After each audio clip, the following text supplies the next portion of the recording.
নমস্কার, আদাব। Crime petrol দস্তাকে আপনাদের সবাইকে আরো একবার স্বাগত।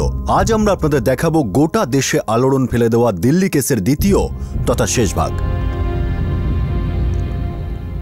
একটা অপরাধ যা গোটা দেশকে নাড়িয়ে দিয়েছিল। ধর্ষণ আইনে বদল আনতে একটি ল কমিশন নিযুক্ত করা হলো, কিন্তু গোটা দেশ বিচার চাইছিল। দিল্লির একটা ফার্স্ট ট্র্যাক কোর্টে ওই 6 অভিযুক্তের মধ্যে 5 জনের বিরুদ্ধে শুনানি শুরু হলো।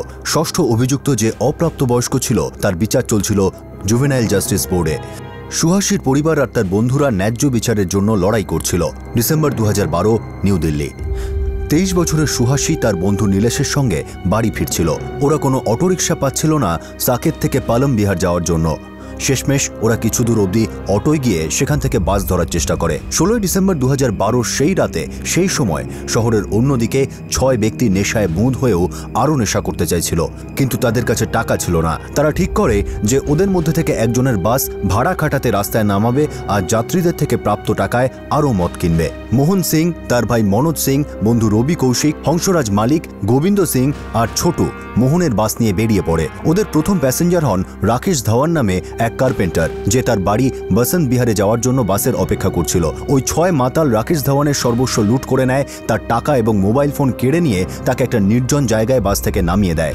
অসহায় বিপর্যস্ত রাকেশ ধাওয়ান ওই রাস্তায় টহলরত পুলিশের কাছে দৌড়ে যায় আর তার সঙ্গে হওয়া পুরো বিষয়টি পুলিশকে জানায়। কিন্তু দুর্ভাগ্যবশত ওই পুলিশ টিম রাকেশকে বলে যে ওই এলাকা তাদের এখতিয়ারের মধ্যে পড়ে না। এরপরেই মুনিরকা বাস স্টপে দাঁড়ানো নীলেশ আর সুহাসী ওই বাসটিতেই উঠে বসে, যার মধ্যে ওই 6 মাতালও বসেছিল।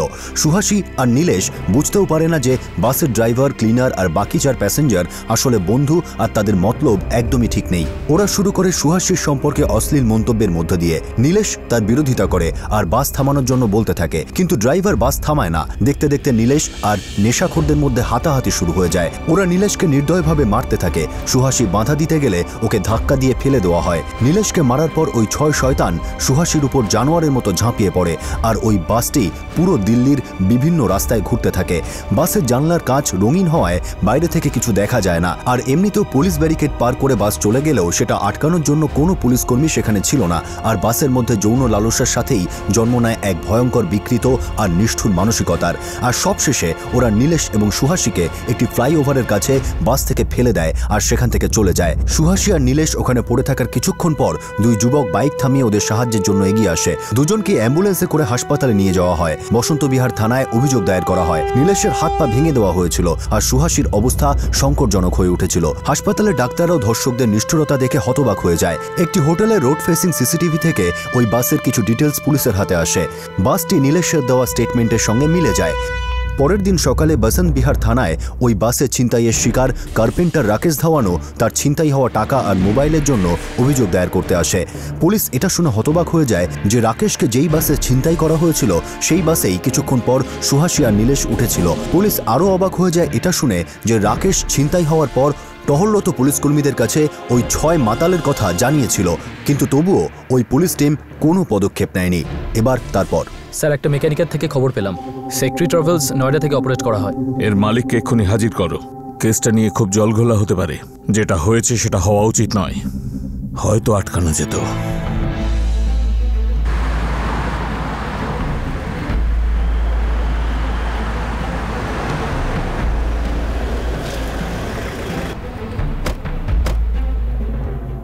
হ্যাঁ স্যার, এটা তো আমারই বাস, সেক্রেটারি ট্রাভেলসের। এখন কোথায়? এখন তো আমার ড্রাইভার মোহন সিং এর কাছে। এখানে কেন নেই? স্যার, ক্রিসমাসের ছুটি চলছে তো সকালে তো এই বাস বেরোয় না, এই জন্য ওটা ড্রাইভারের কাছেই থাকে। বহুদিন থেকে এরকম নিয়মই চলছে। এই মুহূর্তে মোহন সিং আর বাসটা এখানে হাজির করো। আর শোনো, মোহন সিং যেন জানতে না পারে আমরা এটাকে পাঠিয়েছি। ও যদি পালায় তাহলে তোমার কপালে দুঃখ আছে। আচ্ছা স্যার।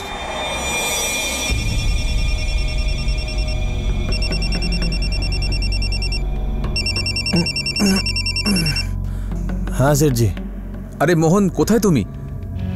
বাসেই শুয়ে আছি সেট। আরে শোনো, একটা বিয়ের ভাড়া এসছে, গাজিয়াবাদ নিয়ে যেতে হবে। এখনই তুমি বাসটা নিয়ে চলে এসো। দেখো, পার্টি এখানেই দাঁড়িয়ে আছে, তুমি তাড়াতাড়ি এসো। আধ ঘন্টা সময় দিন, এক্ষুনি পৌঁছে যাবো। স্যার, ও বাস নিয়ে আধ ঘন্টার মধ্যে এখানে আসছে। স্যার, এখন তো বলুন ব্যাপারটা কি? তোমার বাসটা স্কুলের বাচ্চাদের ট্রান্সপোর্ট করে? হ্যাঁ স্যার। কোনো সমস্যা হয়েছে কি? পারমিট আছে? হ্যাঁ স্যার, আছে তো। দিল্লির প্যাসেঞ্জার পারমিট আছে? না স্যার, আমার তো স্কুলের বাচ্চাদের নিয়ে যাওয়ার পাস। দিল্লি থেকে আমি তো প্যাসেঞ্জার তুলি না। তাহলে ধরে নাও তোমার ধান্দা বন্ধ হওয়ার সময় হয়েছে, আর সাথে তুমিও। স্যার,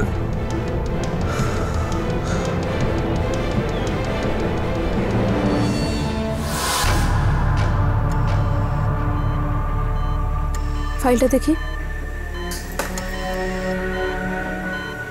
স্যার, বিপি আর পালস রেট যা ছিল তাই আছে, আর প্লেটলেট কাউন্ট অনেক নেমে গেছে, 48,000। সার্জারি করার জন্য রেডি হও, ওকে এক্ষুনি ওটিতে নিয়ে যাও।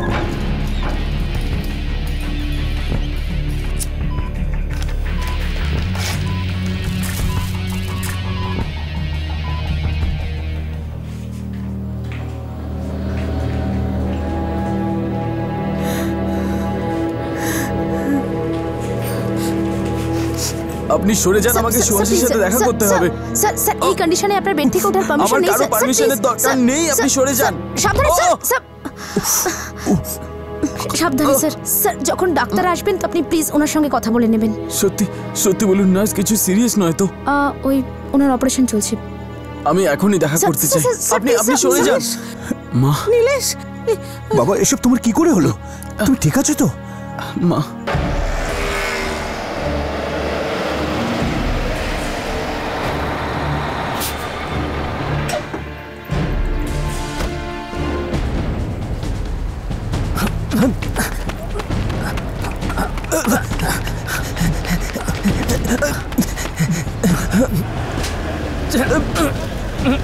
চল।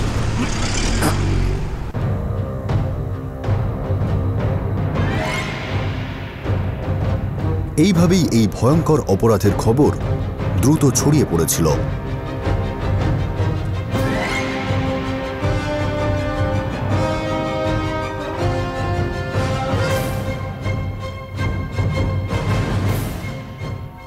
মনির কা থেকে উঠেছিল দুজনে। বাকি 5 জন কোথায়? হবে কোথাও, আমি জানি না। আমার হাতে কামড়েছিল। হাতে কামড়েছিল, আমি তোকে থাপ্পড় মারলাম। এনে আর একটা। এখন বল মোহন সিং, বাকি 5 জন কোথায়? নয়তো তোকে 5টা টুকরো করে ফেলবো। বল। চলে গেছিল ওরা, নিজের বাড়ি চলে গেছিল। আবে ওই মাতাল সালারা, ওট ওট ওট সালা, ওট ওট ওট ওট ওট ওট। হ্যাঁ ছোটু, ওট। তোর বাপের গাড়ি এটা, ওট। গাড়ি সাফ কর ভালো করে, কেউ যেন কোনো কিচ্ছু খুঁজে না পায় গাড়ি থেকে, বুঝেছিস? চল সাফ কর।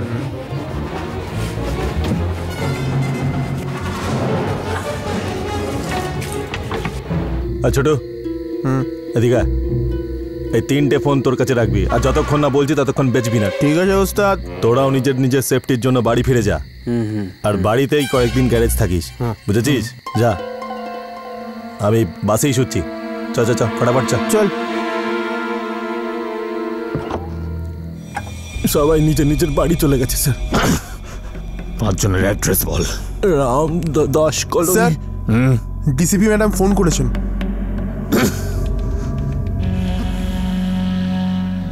5 জনের নাম বল। জয় হিন্দ ম্যাম। এই রেপ কেসের প্রোগ্রেসটা কি? ওই বাসটাকে পেয়ে গেছি ma'am. Main accused driver Mohan Singh আমাদের হেফাজতে। আর বাকি 5 জন? ওদের খোঁজ চলছে ম্যাম। খোঁজ করা বন্ধ করো, আর 5 জনকে অ্যারেস্ট করো। এই ব্যাপারটা খুব সিরিয়াস। হসপিটালের বাইরে ক্রমশ লোকের ভিড় বাড়ছে। ব্যাস 1-2 দিনের ব্যাপার ম্যাম, সবকটাই লকআপে থাকবে। Are you joking? আমার কাছে 2-1 ঘন্টা মানে অনেক লেট। সিচুয়েশনটা বুঝুন। Yes ma'am. স্যার, বাকি 5 জনের খবরও পেয়ে গেছি। এক হলো মনোজ সিং, এই মোহনের ভাই, ও ড্রাইভার। আরেকজন হলো গোবিন্দ, বাসে হেল্পারের কাজ করে।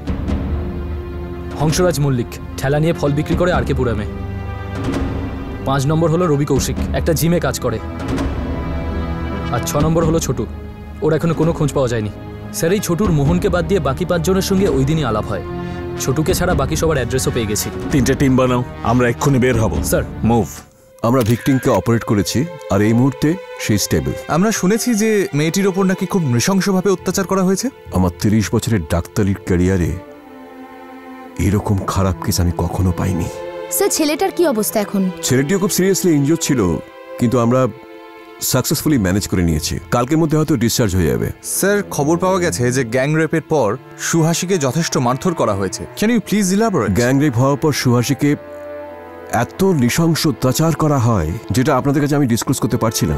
মেয়েটির কন্ডিশন স্টেবল হতে বেশ কিছুদিন সময় লাগবে। কিন্তু আপনাদের বলে দিই, মেয়েটা ফাইটার। ও খুব কনফিডেন্টলি কষ্টের সাথে লড়ছে, আর ও আমাদের এই কনফিডেন্স দিচ্ছে যে ও খুব তাড়াতাড়ি এই ভয়ঙ্কর ট্রমাটা কাটিয়ে উঠবে। ম্যাম, সত্যি করে বলুন, সার্ভাইভালের কতটা চান্স রয়েছে? Condition critical. কেন ডক্টর?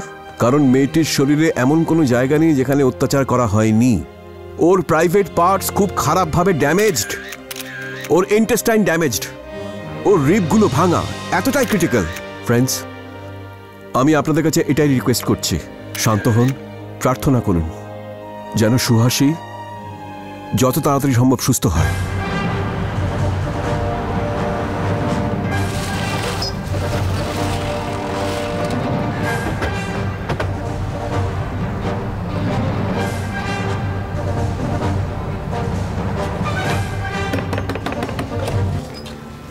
মনোজকে ডাকুন।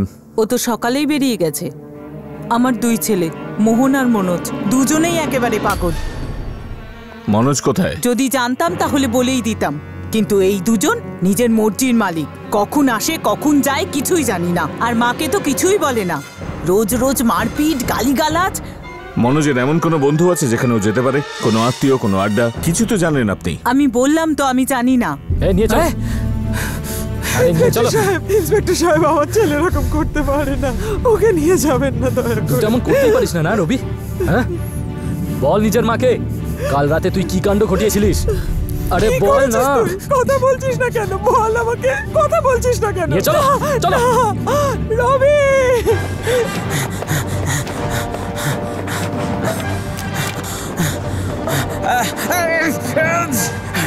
আরে ছেড়ে দে, ছেড়ে বলছি।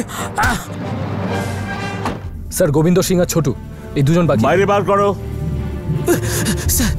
গোবিন্দ আর ছোটু কোথায়? নাকি মার পড়লে মুখ খুলবে? স্যার, গোবিন্দা ছোটু কাল রাতে গোবিন্দর বাড়িতেই ছিল, সকাল পর্যন্ত ছিল স্যার। তারপর কোথায় গেছে স্যার আমি জানি না স্যার।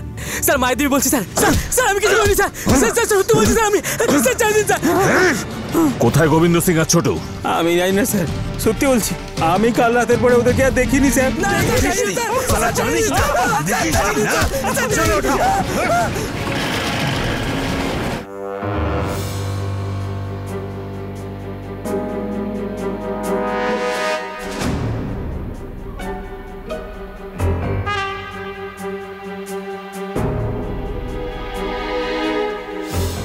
আগে হ্যাঁ, পুরো বাসটা সাবান জল দিয়ে ধুয়েছে মনে হচ্ছে, খুব ভালো করে ধুয়েছে স্যার।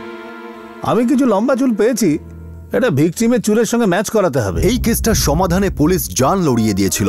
সাধারণ মানুষের রাগ আর আক্রোশ প্রশাসনের উপর চাপ বাড়াচ্ছিল। শুধুমাত্র দিল্লি নয়, বরং গোটা দেশ জুড়ে প্রশাসনের বিরুদ্ধে ক্ষোভ, আন্দোলন আর মোমবাতি মিছিল জারি ছিল। মানুষের মধ্যে বাড়তে থাকা রাগ প্রশাসনকে নাড়িয়ে দিয়েছিল।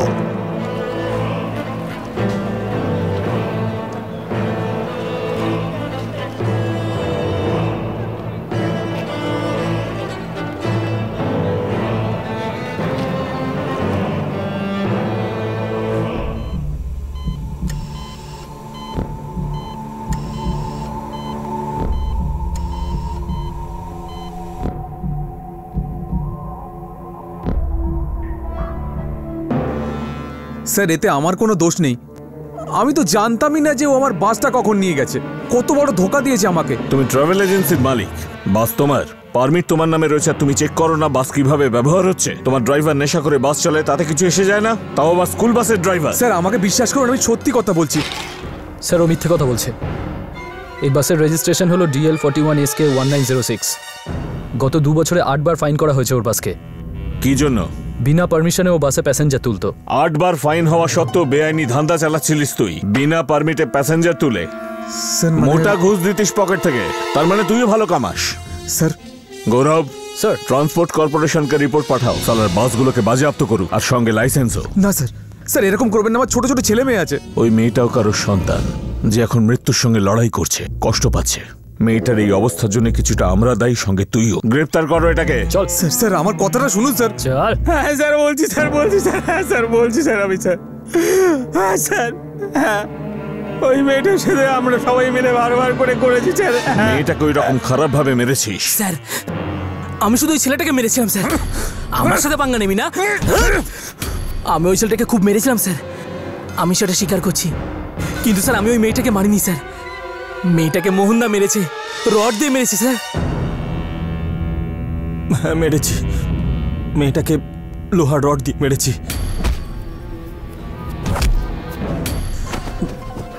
ইচ্ছে করছে তোকে পাবলিকের হাতে তুলে দিই আর বলে দিই যে এটাই সেই শয়তান। হ্যাঁ তো করে দিন না স্যার, আপনি মারুন, পাবলিক মারে বা সরকার ফাঁসিতে চড়িয়ে দেয়, কিছুই যায় আসে না আমার এতে। যা করেছি বেশ করেছি, আবারও করব। তোর ভাই মনোজ কোথায়? কোথায় মনোজ? আলোয়ারে রাজস্থানে গেছে হয়তো, ওর মাথা খারাপ হয়ে গেলে ও বন্ধুদের সাথে আড্ডা মারতে চলে যায়। গোবিন্দ আর ছোট? আমি ওদের মা নাকি? ওরা কি ছোট বাচ্চা নাকি? আমি কি সবার ঠেকা নিয়ে রেখেছি নাকি? পালিয়ে গেছে হয়তো ভয় পেয়ে, সালা কাপুরুষ। না না না স্যার না। হ্যালো, আলোয়ার থানা থেকে বলছি। দিল্লি বসন্ত বিহার থানা থেকে পিআই তালোয়ার বলছি। কি সাহায্য করতে পারি আপনাকে? কাল রাতে দিল্লিতে একটা গ্যাং রেপ হয়েছে, একজন অভিযুক্ত আপনার এলাকায় পালিয়েছে। যদি তাই হয় ইন্সপেক্টর, তাহলে ওই শালার সব ডিটেলস আমাদের দিয়ে দিন, তুলে নিচ্ছি।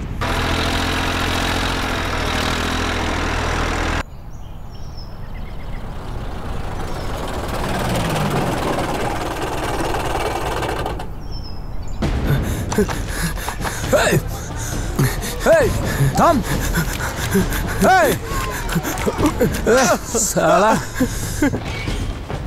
স্যার আলোয়ার পুলিশ মনোজকে ধরে ফেলেছে। গোবিন্দ আর ছোট? স্যার আমাদের খোঁচররা জানিয়েছে এই ছোট ইউপির বাসিন্দা, 5 বছর আগে বাড়ি থেকে পালিয়েছিল। প্রথমে আনন্দবিহার আইএসবিটিতে ছোটখাটো কাজ করত।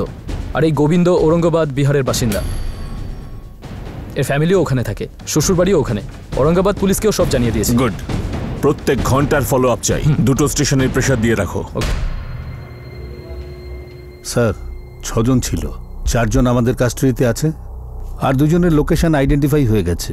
কয়েক ঘন্টার মধ্যেই ওদের অ্যারেস্ট করবো স্যার। যা হয়েছে তা খুবই লজ্জাজনক আনন্দ। Yes sir. আর বেশ কিছু সিরিয়াস গাফিলতিও হয়েছে তোমাদের ডিপার্টমেন্টের তরফে। আমি মানছি স্যার, ড্যামেজ কন্ট্রোল করার চেষ্টা করছি স্যার। পাবলিক প্রচন্ড ক্ষেপে আছে, সিচুয়েশন আউট অফ হ্যান্ড হয়ে গেলে সবকিছু আউট অফ হ্যান্ড হয়ে যাবে। এই অ্যাজিটেশনটাকে আটকাও। আউট অফ হ্যান্ড হতে দেব না স্যার। যত তাড়াতাড়ি অপরাধী ধরা পড়ে সেটা সবার জন্য ভালো। সত্যি বলছি স্যার, গোবিন্দ এখানে আসেইনি। 2 বছর হয়ে গেছে, ওর মুখও দেখিনি আমরা। যবে থেকে বিয়ে করেছে ওইখানে আসেইনি। স্যার ওর পরিবারও ওকে ছেড়ে চলে গেছে, খুব মেরেছিল ওকে, খারাপ কাজ করতে শুরু করেছিল। ওর স্ত্রী কোথায়? আমরা শুনেছিলাম 15 দিন আগে তার কাছে এসেছিল, তাছাড়া কিছু জানি না স্যার।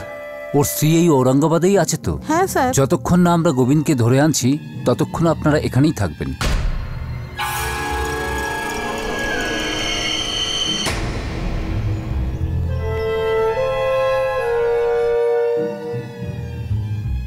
স্যার ছোট এখানে পরশু এসেছিল, তারপর হঠাৎ কোথায় যেন চলে গেল। হ্যাঁ সাহেব, পুরো 5 বছর বাদে ওর মুখ দেখতে পেলাম। এইটুকু ছিল যখন বাড়ি থেকে পালিয়ে গিয়েছিল। এমনি চলে গেল, কাউকে কিছু না বলেই? হ্যাঁ স্যার, ও এইরকমই বদমাইশ ছেলে। 5 বছর আগেও পালিয়েছিল, কাউকে কিচ্ছু না বলে উধাও হয়ে গেছিল। পরে জানতে পেরেছিলাম স্যার চুরি করেছিল বদমাইশটা। এবার আবার কি অন্যায় করলো সাহেব? গণধর্ষণ কাণ্ডে যুক্ত আপনাদের ছেলে ছোটু। পেপার পড়েন না নাকি? দিল্লিতে যে গণধর্ষণের ঘটনা ঘটেছে তাতেও যুক্ত। স্যার ভেতরে নেই ও। যদি খবর পাই না যে আপনি ওকে সরিয়েছেন, তাহলে এটুকু জেনে রাখুন সকলকে একসাথে ফাঁসাবো। ওগো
নিয়ে এসো।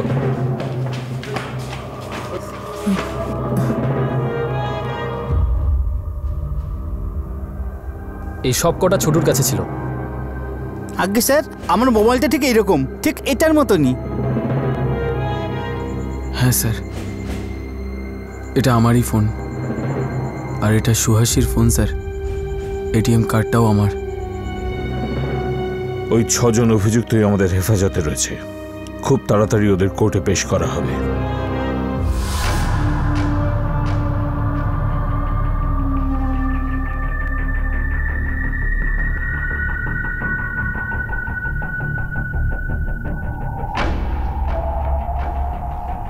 স্যার, যে আমার থেকে টিকিটের জন্য পয়সা নিয়েছে আর আমার মোবাইল ছিনিয়েছে, ও এর মধ্যে নেই স্যার। ও এদের মধ্যে সব থেকে ছোট ছিল স্যার। এদের সবাইকে চেনো তুমি? হ্যাঁ স্যার, প্রথমজন ড্রাইভার ছিল। আমি একে বাস দাঁড় করাতে বলেছিলাম। আরে ড্রাইভার, বাস দাঁড় করা, আমরা এখানেই নামবো। তৃতীয়জন সুহাসীকে বাজে কমেন্ট করছিল। হিরোটাকে জিজ্ঞেস কর পাশের মালটার টিকিটের দাম কত। তৃতীয়জন এই সুহাসীর ওপর হামলা করেছিল স্যার। চতুর্থ আর পঞ্চমজন আমার ওপর হামলা করেছিল স্যার।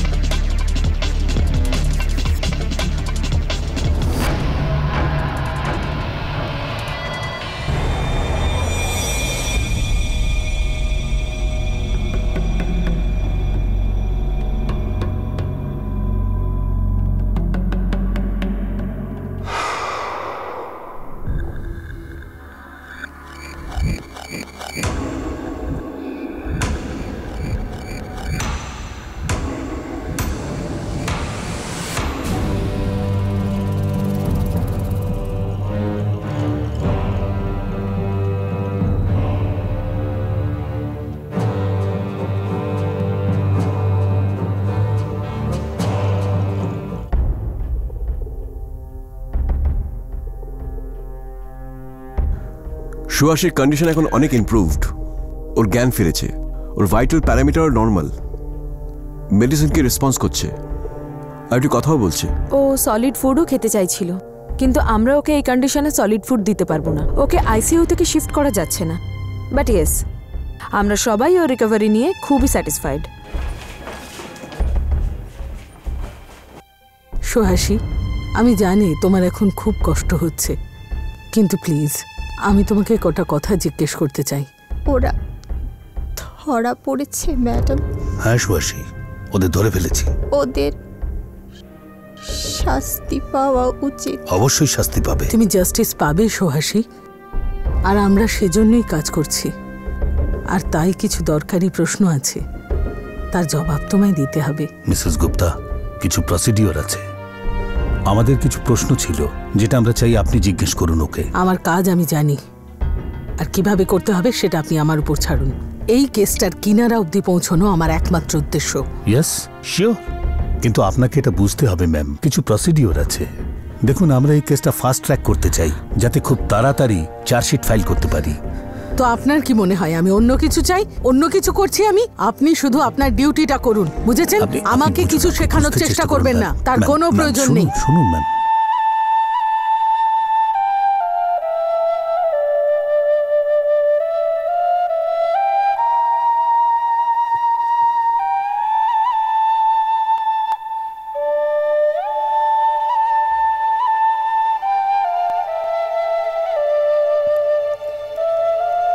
তুমি জানো, ডাক্তার হওয়া আমার শুধু ক্যারিয়ার মিশন নয়, এটা আমার কাছে বাবাকে থ্যাঙ্কস বলার একটা মাধ্যম। তুমি জানো, আমার এডুকেশনের জন্য বাবা নিজের ক্ষেতও বিক্রি করে দিয়েছেন। আমারও মনে হয় তুমি নিশ্চয়ই ডক্টর হবে। আমি তো তোমার থেকে ইন্সপিরেশন নিই। আমার থেকে? যেভাবে তুমি আইএস এর প্রিপারেশন করছো, 100% চান্স পাবে, আর তাও মেরিট লিস্টের সাথে। হোপফুলি। তো চলো, কমপক্ষে এইভাবে আমাদের ফিউচার তৈরি হয়ে যাবে, আর এইভাবেই আমাদের ফিউচার একও হয়ে যাবে।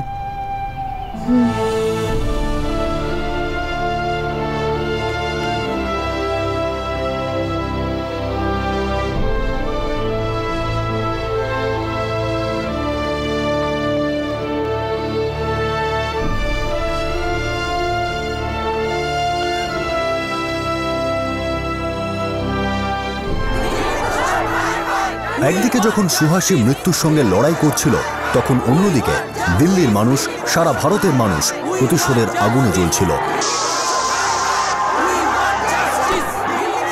তারা শুধু আইন নয়, দৃষ্টিভঙ্গি বদলের দাবি জানাচ্ছিল।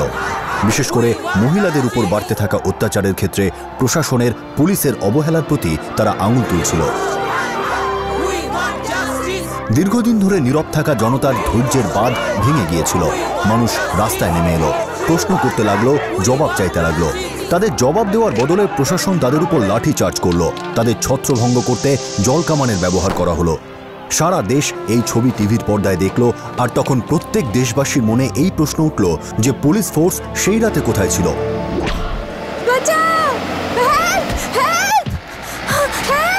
প্রতিবাদ দিন দিন হিংসাত্মক হয়ে উঠছিল। কারণ হিসাবে প্রশাসনের পক্ষ থেকে বলা হচ্ছিল কিছু স্বার্থান্বেষী মানুষের এর পিছনে ইন্ধন আছে, তাদের নিয়ন্ত্রণ করা প্রয়োজন। কিন্তু এবারেও কাকে ভুগতে হচ্ছিল, কাকে সহ্য করতে হচ্ছিল? আলোচনা, সমালোচনা, তর্ক বিতর্ক, সমস্ত নিউজ চ্যানেলে যেন মেলা বসে গিয়েছিল। সবাই নিজের নিজের মতামত, তাদের সহানুভূতি জানাচ্ছিল। 2012 ডিসেম্বর মাস গোটা দেশটাকে জাগিয়ে দিয়েছিল। 2012 ডিসেম্বর অনেক কিছু পাল্টে দিল।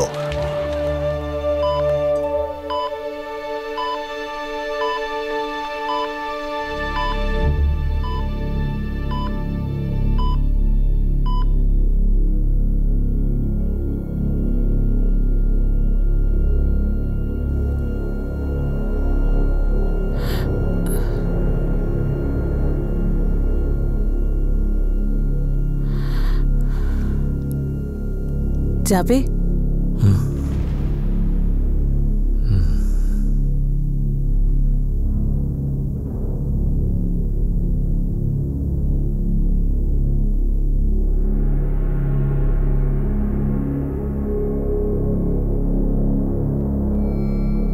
বিশেষ করে এই তদন্ত থেকে যেটা উঠে এসেছে যে এই বর্বরদের মধ্যে একজন মাইনরও ছিল। সেই কারণে জুভেনাইল অর্থাৎ কিশোর বয়সের জন্য এই আইনটাকে বদলানো এবং তাকে সংশোধন করবার দাবি সব জায়গা থেকে উঠছে। আমরা এটা নিয়ে অনেক আলোচনা করেছি, আর আমাদের রায় হলো জুভেনাইলের বয়স কম করা যাবে না। আমাদের অভিজ্ঞতা এটাই বলছে। আর এর সঙ্গে সংশ্লিষ্ট যাবতীয় রিসার্চ এবং স্ট্যাটিস্টিক্স মাথায় রেখে আইন বদলাবার কোনো আবশ্যকতা নেই। আমরা জানি এই অপরাধীর অপরাধকে কোনোভাবেই ক্ষমা করা যায় না, এটা অত্যন্তই ঘৃণ্য। কিন্তু তবুও আমরা এক্সেপশনকে রুল বানাতে পারি না। একজন অপরাধীর কারণে বয়স কমানোর সিদ্ধান্ত কোনোভাবে নেওয়া যায় না।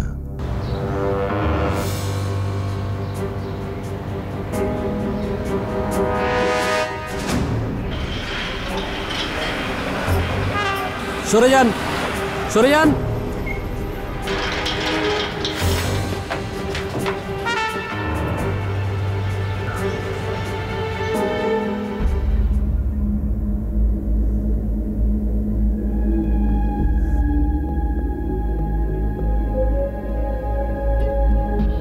আমরা অভিযুক্তকে হত্যা, হত্যার প্রচেষ্টা, ধর্ষণ আর বেআইনি ষড়যন্ত্র আর প্রমাণ লোপাটের অপরাধে দোষী সাব্যস্ত করছি। এই কমিটি অপরাধীকে জুভেনাইল ইনজাস্টিস অ্যাক্টের জন্য 3 বছরের শাস্তি প্রদান করছে।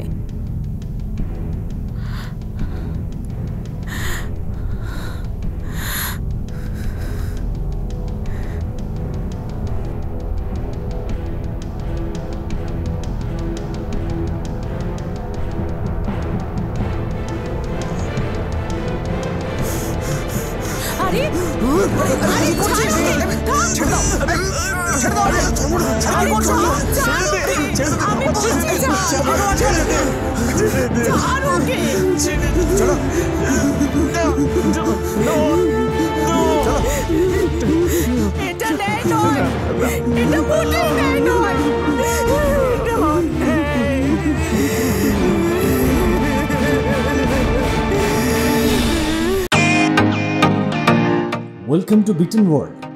How may I assist you? নতুন ফ্ল্যাটের জন্য একটা স্ট্যান্ড ফ্যান আর কুলার নেব। এই পচা গরম থেকে একটু স্বস্তি চাই। বাজার চলতে সব ব্র্যান্ড আর ভরসাযোগ্য নয়। তার জন্য তো আমাদের ফ্যান আছে, all purpose bullet table fan, ceiling fan. আমাদের সিলিং ফ্যান কিন্তু 30 মাসের ওয়ারেন্টি সহ পাওয়া যায়। আছে ফারাটা 2 বছরের ওয়ারেন্টি, 17 থেকে 20 মিটার এয়ার ফ্লো, মধ্যবিত্তের সাধ্যের মধ্যে একমাত্র ভরসাযোগ্য ব্র্যান্ড ভিটেন। আমাদের কুলারের কিন্তু অনেক range, 45 litres, 50 litres, 70 litres, 90 litres, 110 litres. Honeycomb সহযোগে ভিটেনের সব কুলারের ওয়ারেন্টি 1 বছর। চেনা হাওয়ায় অচেনা অনুভূতির জন্য একমাত্র আদর্শ ভিটেন। গরমে স্বস্তি পেতে ভিটেনের ফ্যান হোক বা কুলার, আজই আনুন বাড়িতে। ভিটেন, ডিজিটালি ইয়োর্স।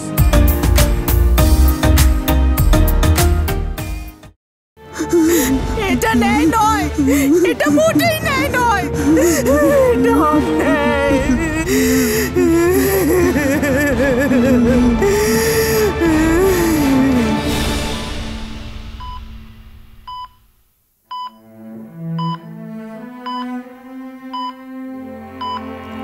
বাবা, যদি সবকিছু আমার পড়াশোনার জন্যই চলে যায় তাহলে সংসার কি করে চলবে বাবা? তুই নিজের পড়াটা মন দিয়ে করতো সুহাসী।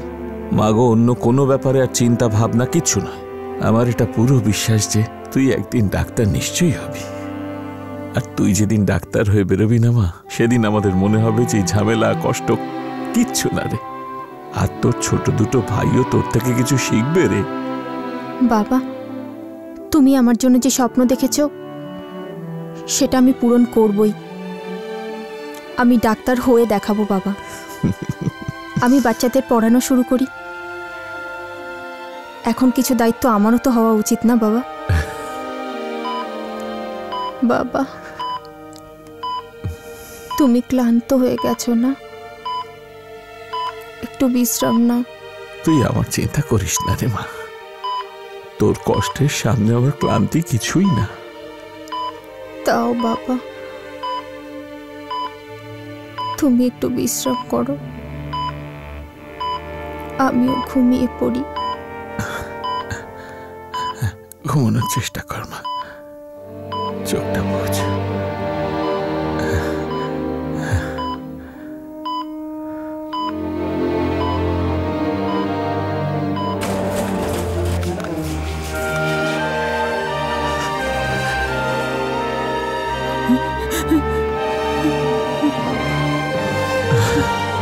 কি বলছে এরা?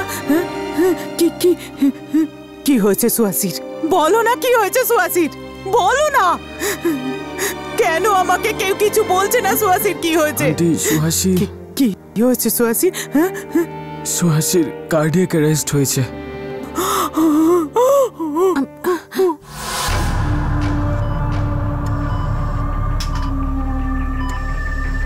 ব্লিডিং বন্ধ হচ্ছে না sir. Sir, pulse rate rapidly down হচ্ছে।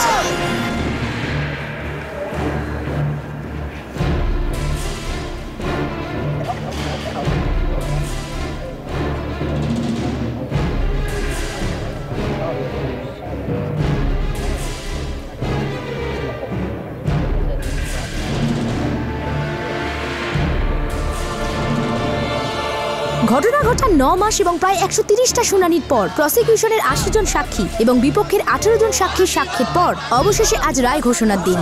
অপরাধীদের মধ্যে একজন মোহন সিং জেলেই সুইসাইড করেছেন। 6 নম্বর অভিযুক্ত নাবালককে জুবিনাইল কোর্টের সংশোধনাগারে 3 বছরের জন্য পাঠানো হয়েছে। এখন সুহাসীর পরিবার আর গোটা দেশ বাকি 4 জনের বিচারের অপেক্ষায় রয়েছে। এই পাশবিক অত্যাচারে সত্যি কি শাস্তি হওয়া উচিত? আজীবন কারাদণ্ড নাকি ফাঁসি? ঠিক কি করা উচিত এদের সাথে? আপনাদের সিদ্ধান্ত আমাদের জানান এই নম্বরে।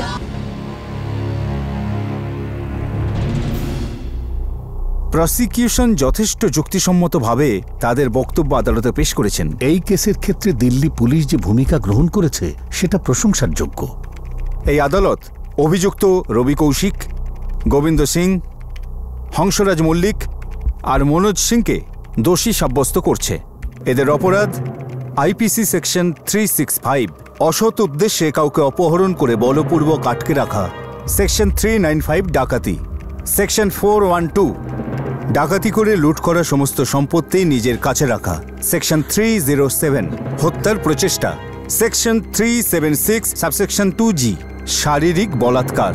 সেকশন 366 কোনো মহিলাকে বিবাহের জন্য বা শারীরিক সম্পর্কের জন্য অপহরণ করা বা বল প্রয়োগ করা। Section 377 unnatural offences. সেকশন 397 ডাকাতি করবার চেষ্টা এবং সেই সঙ্গে শারীরিক আঘাত করা। Section 302 murder. সেকশন 201 অপরাধের সমস্ত প্রমাণকে নষ্ট করে ফেলা। আর section 120 subsection B criminal conspiracy. Court এই কেসের সিদ্ধান্ত আগামীকাল শোনাবে।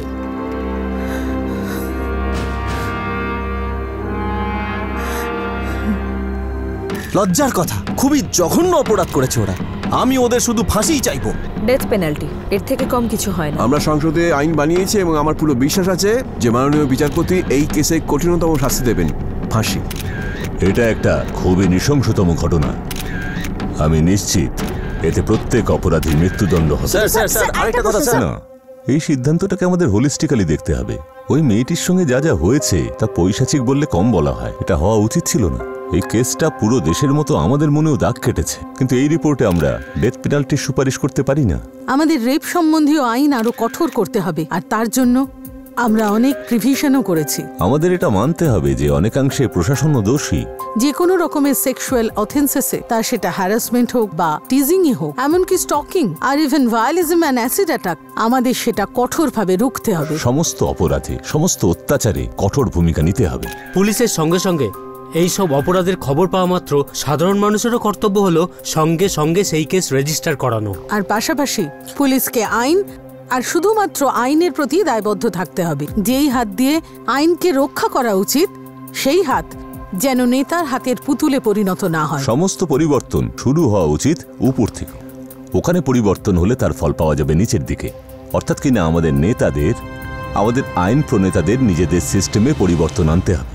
রাজনীতিকে অপরাধীকরণ থেকে বাঁচাতে হলে পরিবর্তন আনা খুবই জরুরি। আমরা এই সিদ্ধান্তে খুব খুশি। ব্যাস এটাই আশা করি যে ওরা সবাই যেন কঠোরতম শাস্তি পায়। আমার মেয়ে যে এত কষ্ট সহ্য করেছে, ওরা মানুষের সমাজে থাকার যোগ্য নয়। Welcome to Beaton world. How may I assist you? নতুন ফ্ল্যাটের জন্য একটা স্ট্যান্ড ফ্যান আর কুলার নেব। এই পচা গরম থেকে একটু স্বস্তি চাই। বাজার চলতে সব ব্র্যান্ড আর ভরসাযোগ্য নয়। তার জন্য তো আমাদের ফ্যান আছে, all purpose bullet table fan, ceiling fan. আমাদের সিলিং ফ্যান কিন্তু 30 মাসের ওয়ারেন্টি সহ পাওয়া যায়। আছে ফারাটা 2 বছরের ওয়ারেন্টি, 17 থেকে 20 মিটার এয়ার ফ্লো। মধ্যবিত্তের সাধ্যের মধ্যে একমাত্র ভরসাযোগ্য ব্র্যান্ড বিটেন। আমাদের কুলারের কিন্তু অনেক range, 45 litres, 50 litres, 70 litres, 90 litres, 110 litres. Honeycomb সহযোগে বিটেনের সব কুলারের ওয়ারেন্টি 1 বছর। চেনা হাওয়ায় অচেনা অনুভূতির জন্য একমাত্র আদর্শ বিটেন। গরমে স্বস্তি পেতে বিটেনের ফ্যান হোক বা কুলার, আজই আনুন বাড়িতে। Beaten, digitally yours.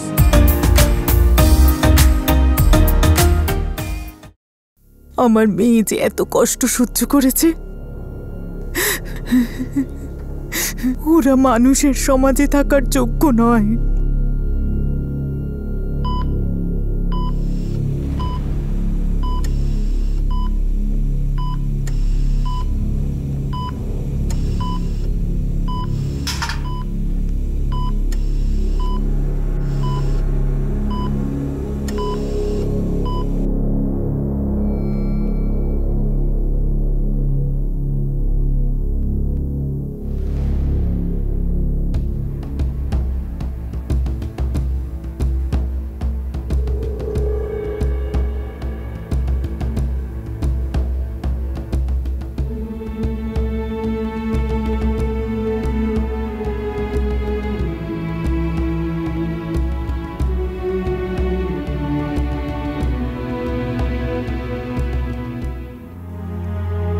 She is sinking, sir. Frankly, chance খুব কম। 48 ঘন্টা হয়ে গেছে স্যার, কিন্তু এখনো অবধি ওর জ্ঞান ফেরেনি। দেখুন, এই মেয়েটির এই দেশের টপ মেডিকেল ট্রিটমেন্ট পাওয়া উচিত, দ্য ভেরি বেস্ট। তাই তো পাচ্ছে স্যার।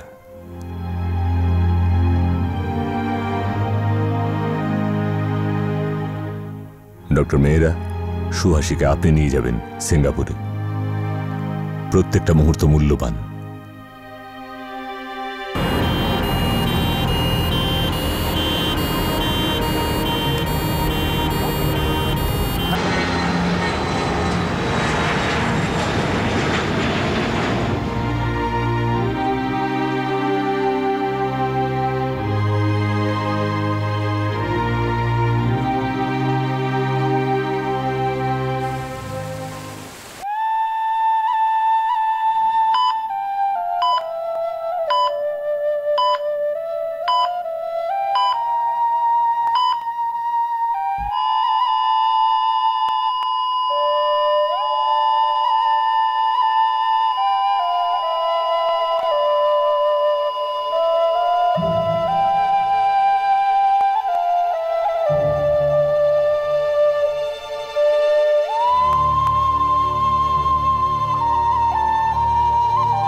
ভীষণ দুঃখের সাথে আমাকে সারা দেশের সামনে দাঁড়িয়ে বলতে হচ্ছে যে সুহাসী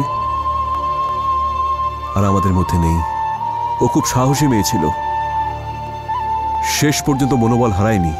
সিঙ্গাপুরে আজকে সকালে ইন্ডিয়ান স্ট্যান্ডার্ড টাইম 2:15 সুহাসী শেষ নিঃশ্বাস ত্যাগ করেছে।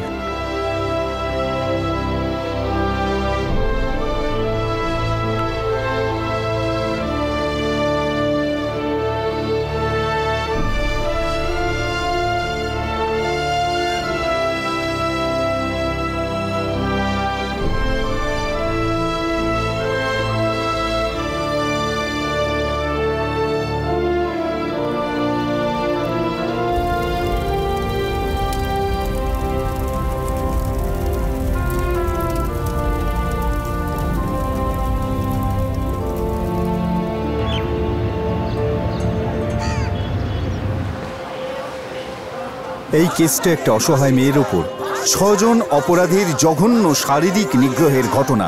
এই জঘন্যতম অপরাধ সাধারণ মানুষের কাছে এক বিকৃত রুচির বার্তা পাঠায়। যেরকম অমানবিকভাবে এই ঘটনা ঘটানো হয়েছে তাতে এই কেসটা রেয়ারেস্ট অফ রেয়ার ক্যাটেগরিতে ফেলা যেতে পারে। কোর্ট এক্ষেত্রে চোখ বন্ধ করে থাকতে পারে না। এই রকম জঘন্য অপরাধীদের একটা দৃষ্টান্তমূলক শাস্তি দেওয়া উচিত। এই কোর্ট এই কেসের অপরাধী মনোজ সিং, রবি কৌশিক, হংসরাজ মল্লিক আর গোবিন্দ সিংকে ফাঁসির সাজা দিচ্ছে, to be hang till death.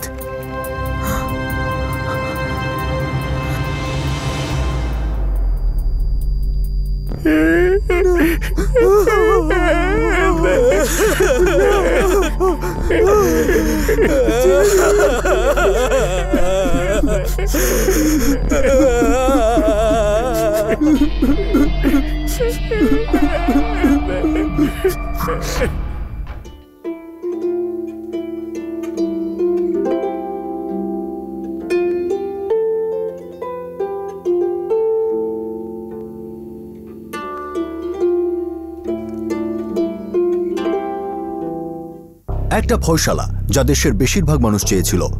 এই ফয়সালাটির পরিণতিতে রূপ পাওয়ার সফর কতটা দীর্ঘ হবে সে তো সময় বলবে। ফার্স্ট ট্র্যাক কোর্টের এই রায়ের বিরুদ্ধে উচ্চ আদালতে আবেদন করা যেতে পারে। জাস্টিস ফর সুহাসী বিভিন্ন ক্ষেত্রে পরিবর্তন নিয়ে এলো। এই অপরাধের ফলে প্রকাশ পাওয়া মানুষের ক্ষোভ, যার ফলস্বরূপ ফার্স্ট ট্র্যাক কোর্ট আর 9 মাসের মধ্যেই কোর্ট রায়ও শুনিয়ে দিল। কিন্তু মহিলাদের সুরক্ষা আর ন্যায় দেওয়ার জন্য যেটা সবথেকে প্রয়োজন তা হলো আমাদের আইন প্রণালীর প্রতিটি অংশ এরকম অপরাধ রোখার জন্য কঠোরতম করা হোক। সত্যিই কি কিছু হলো? এত সব কিছু হওয়ার পরেও কি আদৌ কিছু বদলালো? দিল্লি বা কোনো অন্য শহর বা গ্রামের রাস্তা কি 2012 ডিসেম্বরের সেই রাতের পর একটুও সুরক্ষিত হয়েছে? দেশের বিভিন্ন আদালতে চলতে থাকা ধর্ষণের মামলাগুলি কি সেই একই গতিতে এগিয়েছে যেই গতিতে এই কেসটির সমাধান হয়েছে? আমাদের রাজনৈতিক নেতারা কি এই পরামর্শ মেনেছেন যে অপরাধের সঙ্গে যুক্ত ব্যক্তিদের সংসদের কোনো নির্বাচনে অংশগ্রহণ করতে দেওয়া যাবে না? বা যার বিরুদ্ধে ক্রিমিনাল রেকর্ড আছে সে কি সংসদ বা বিধানসভা থেকে ইস্তফা দিয়েছে? সেই অটোরিকশাওয়ালা যে সুহাসী আর নীলেশকে বাড়ি পৌঁছে দিতে চায়নি, সেই পুলিশকর্মী যারা সেই রাতে কার্পেন্টারের অভিযোগকে কোনো পাত্তাই দেয়নি, একটা বাস যেটা বিনা পারমিটে দিল্লির রাস্তায় যত্রতত্র ঘুরছিল, সেই মানুষগুলো যাদের কাঁধে সিস্টেমটা বদলানোর দায়িত্ব রয়েছে তারাই যদি না বদলায় তো তাহলে কি নিচু স্তরে বদল আনা সম্ভব হবে? যে কোনো স্তরে যে কোনো বদল উপরের স্তরে না আনলে কি আনা সম্ভব? ক্রুশিয়াল অ্যাডমিনিস্ট্রেশন, প্রোগ্রেসিভ বিল, প্রভাবশালী পরিবর্তন আর দায়িত্ববান সরকার, এগুলো কি শুধুই স্বপ্ন? না, এটা সত্যিও হতে পারে। তার জন্য প্রয়োজন অটল বিশ্বাস, একটা নিঃস্বার্থ চেষ্টা। এর চেয়ে কম কোনো পরিবর্তন আমরা কি করে মেনে নেব? যেটা হয়েছে সেটা হওয়া উচিত হয়নি, কখনোই হওয়া উচিত নয়। কিন্তু পরিবর্তনের প্রত্যাশা কি শুধুমাত্র প্রশাসনের কাছেই রাখা উচিত? সবচেয়ে বড় পরিবর্তনের প্রয়োজন মানুষের নিজের মধ্যে, মানুষের চিন্তা ভাবনায়, তার দৃষ্টিভঙ্গিতে। আমাদের দেশের ইতিহাস হাজার হাজার বছর ধরে এটা বারবার ইঙ্গিত দিয়ে আসছে যে পিছিয়ে পড়া, কুসংস্কারাচ্ছন্ন পুরুষ প্রধান প্রথাগুলি আমাদের সমাজের জন্য ধ্বংসাত্মক হয়ে উঠতে পারে। বিখ্যাত সম্মানীয় আমেরিকান উমেন অ্যাক্টিভিস্ট গ্লোরিয়া স্টেনিম বলেছিলেন যে আমরা তো আমাদের মেয়েদের ছেলেদের মতো করে মানুষ করতে শুরু করেছি, কিন্তু খুব কম মানুষের মধ্যেই এই সাহস আছে যে নিজের ছেলেকে মেয়ের মতো করে মানুষ করছে। এটা প্রয়োজন যে ছেলেরাও ততটাই সংবেদনশীল হোক যতটা মেয়েরা। এটা প্রয়োজন যে সে বুঝুক মেয়ে হওয়ার গুরুত্ব কি। যখন এই পরিবর্তন আসবে তখনই আমাদের দেশের অনেক কিছু বদলে যাবে। আপনাদের সাথে আবার দেখা হবে ক্রাইম পেট্রোল 10 থেকে আরও একটা নতুন কেসের সঙ্গে। ততক্ষণ নিজের খেয়াল রাখবেন, সুরক্ষিত থাকবেন, আর মনে রাখবেন সবার প্রথমে পরিবর্তন আনা প্রয়োজন আমাদের চিন্তাধারায়, আমাদের দৃষ্টিভঙ্গিতে। জয় হিন্দ।